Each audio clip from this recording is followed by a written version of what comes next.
मैं अपने त्रिपुरा के लोगों को एक बात बताना चाहता हूँ कि बांग्लादेश कभी भी हमारा दोस्त नहीं है।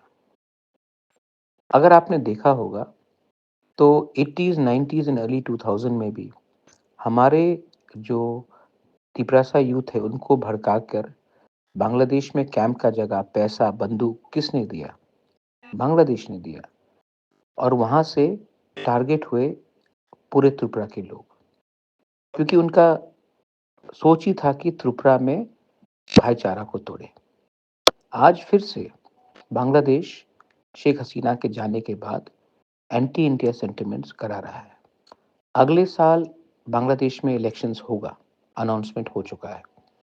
वहाँ में एंटी इंडिया गवर्नमेंट आएगा, मोहम्मद यूनुस का हो या खालिदा जिया का हो या जमायत इस्लामी का हो।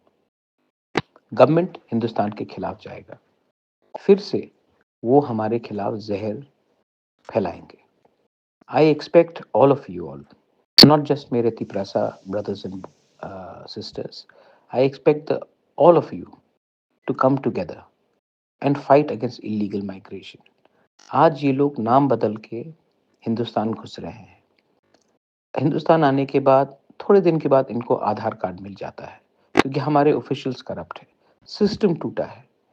और ये तब त्रिपुरा में भी नहीं रहेंगे तो बिहार जाएंगे, महाराष्ट्र जाएंगे, यूपी जाएंगे, असम जाएंगे, बैंगलोर जाएंगे और वहां में घुल मिल जाएंगे। लेकिन खतरा देश को होता है। ये आप लोगों को समझना चाहिए। आप लोगों को ये भी नहीं भूलना चाहिए कि नुआखाली में क्या हुआ, ब्राह्मणबाड़ी में क्या हुआ, कुमिल्ला में क्या हुआ। इन्होंने कैसे आपको अपने ही पुरखों की जमीन से निकाल कर भगा दिया। तो आज जब मैं इलीगल बांग्लादेशी के खिलाफ बात कर रहा हूँ, मैं आपको टारगेट नहीं कर रहा, मैं उनको टारगेट कर रहा हूँ जो हिंदुस्तान में घुसकर हमारा देश को कमजोर करना चाहता है। ये फाइट सिर्फ तिपरासा अकेला नहीं फाइट कर सकता है। I need your help. मैं भाईचारा चाहता हूँ, मैं एकता चाहता हूँ और ये हम तभी कर सकते हैं जब अपने जो निजी डिफरेंसेस है उसको अलग करके आगे बढ़े।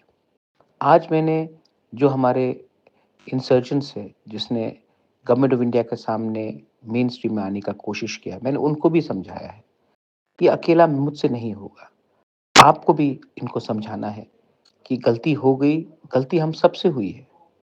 आपसे भी हुई है, मुझसे भी हुई है, लेकिन हमको अगर आगे बढ़ना है तो एक दूसरे का संग हाथ हाथ बटाकर चलना पड़ेगा। Please understand, this is not the fight for politics, this is the fight to save our next generation. जय हिंद।